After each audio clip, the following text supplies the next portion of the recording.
So now let's calculate sample size for means. And so we've learned that E is the effect size in hypothesis testing, and it is the margin of error in confidence intervals.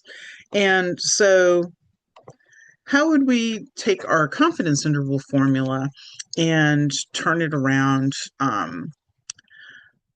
to reflect the sample size that we need? So if we have the idea of the sample mean minus a hypothesized value being E, the effect size, then Z is going to be that over sigma divided by the square root of n, or the standard error.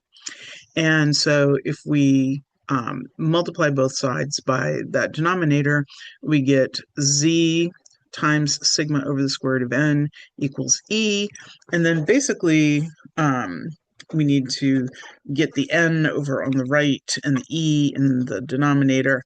And then we need to square everything because we've got a square root sign in here. So n is going to be Z squared times sigma squared over E squared. Okay. Notice that before, for proportions, it was Z squared times P times 1 minus P.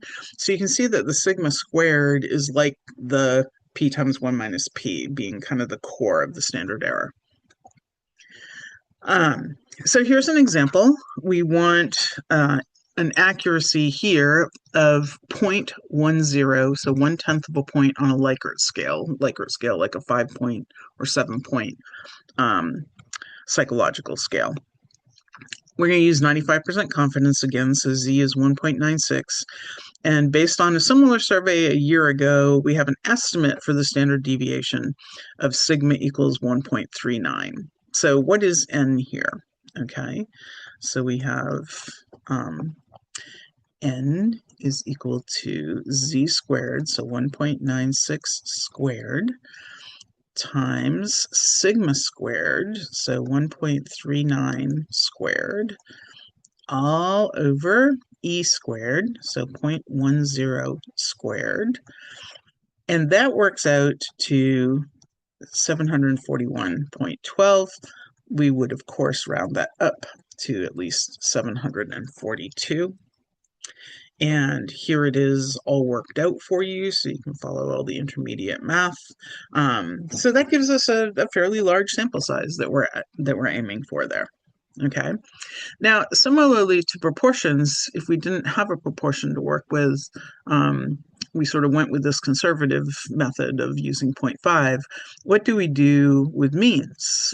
So if we don't have an estimate of the population standard deviation or even a prior sample, and we can't use the results from a previous study or find some secondary data, the thing that we can definitely try is to think about, okay, well, what is the range of the data? And remember that that approximates 4 standard deviations. So for example, in a Likert scale, if it's a 5-point scale, 5-point scale, it goes from 1 to 5, and so the range is equal to 5 minus 1 equals 4. And so an approximation of that is 4 over 4 equals 1. Okay, so we could use that. You can also conduct a pilot study with a very limited sample to generate a sample standard deviation that you can use. So we have options. Also, because we're estimating sample size, we can use our precise 1.96 for Z, but you can also use the empirical rule, right? And remember that there's within one standard error, plus or minus, there's about 2/3 of the normal curve. About 95% falls within plus or minus 2, 99+% within plus or minus 3. So you could use a Z. I would probably not use 1, but you could probably use a Z of just 2 or even 3 if you want to make sure you have a pretty big sample size.